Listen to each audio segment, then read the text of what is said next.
A proposed Senate bill would permit year-round fireworks sales from permanent retailers and expand the window around Independence Day for pop-up vendors, as Senate Bill 199 would allow temporary vendors to sell fireworks from June 20th to July 7th. Currently, sales are restricted to June 27th to July 5th. Similar bills have been introduced over the last 5 years, and a 2022 version made it to the Senate floor, though it failed 34-2, and the 2023 and 2024 bills failed to advance. Missouri allows the year-round sales of fireworks, and Nebraska and Oklahoma offer permits from December 28 to January 1st for New Year's, though SB 199 would not add a December permit. Nobody testified against the bill on Tuesday, but in the past, concerns were raised over the increased probability for wildfires. And Mark Inkholm, the Kansas fire marshal, who identified his testimony as neutral on the bill, noted that extra staff would be needed to handle increased registrations and increased inspections.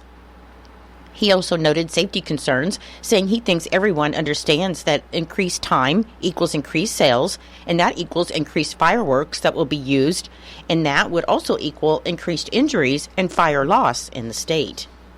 The Kansas Department for Children and Families reminds Kansans who are needing assistance with winter energy bills that they can apply for the Low Energy Income Assistance Program, or LEAP, and the applications will be accepted until 5 p.m. on March 31st. LEAP provides a one-time per-year benefit to help qualifying households pay their winter heating costs, whether the home is heated with electricity, natural gas, propane, or other home heating fuels. In 2024, over 40,000 Kansas households received an average benefit of $645. To qualify, households must have an adult at the address responsible for the home's heating costs, and applicants must be at or below 150% of the federal poverty level. The level of benefit received varies according to the household income, the number of people living in the home, the type of residence, the type of heating fuel, and the utility rates. Applications can be accessed online at dcf.ks.gov by clicking the Apply for Services button on the top right side of the website. LEAP applications will be accepted until 5 p.m. on March 31st, and you can learn more about LEAP in Kansas, including frequently asked questions, other community resources, and the complete schedule of LEAP application events at dcf.ks.gov. Funding for LEAP is provided by the U.S. Department of Health and Human Services Office of Community Service through the Federal Low-Income Home Energy Assistance Program.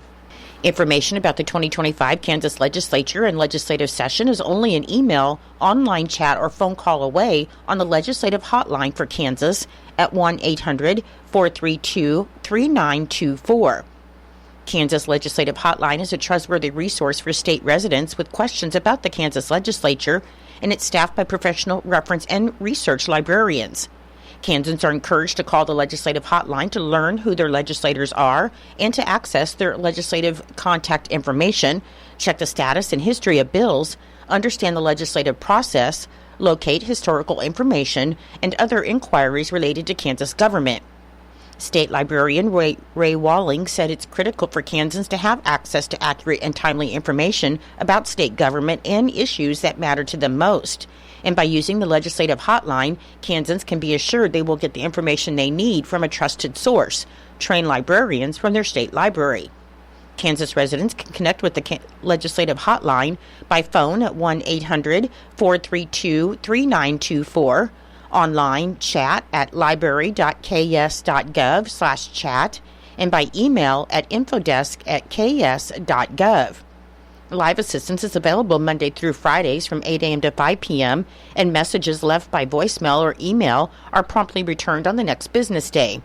Additionally, Kansans can engage in real-time conversations with librarians through the Ask a Librarian service at library.ks.gov/chat.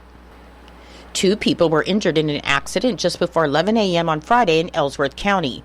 The Kansas Highway Patrol reported that a 2020 Ford Explorer, driven by 54-year-old Michael L. Berggren of Oakley, was eastbound on Interstate 70 near the Sylvan Grove exit. The SUV traveled over a slick spot while snow was blowing across the highway, and the vehicle entered the median, stuck a drain gate, went airborne, rolled, and came to rest on its top in the median. EMS transported Berggren and a passenger, 39-year-old Chelsea Schlitz of Oakley, to Hayes Medical Center. Berggren was not wearing a seatbelt, according to the Kansas Highway Patrol. In Nebraska news, Nebraska troopers reported that a man was caught drinking and driving near downtown Lincoln early on Friday morning with cocaine, marijuana, and a loaded gun in his vehicle. 37-year-old Kevin Parrott of Lincoln was pulled over a little after 3 a.m. for speeding and driving on the shoulder. According to troopers, Parrott had glassy and bloodshot eyes, and a trooper saw 2 open alcoholic drinks. And the arrest affidavit showed the trooper also smelled marijuana. Parrott then failed a sobriety test and refused to cooperate with 2 officers. Troopers said they searched his pickup truck and found 4 open containers of alcohol, about 35 grams of raw marijuana, about 110 grams of marijuana wax, about 10 grams of cocaine, a plethora of items with drug residue, and there was also a loaded 9mm handgun. Parrott, a convicted felon, is banned from owning firearms. Parrott is charged with possession of a controlled substance with intent to deliver and possession of a firearm by a prohibited person. On Thursday, a judge set his bond at $250,000, and he must pay $25,000 to be released.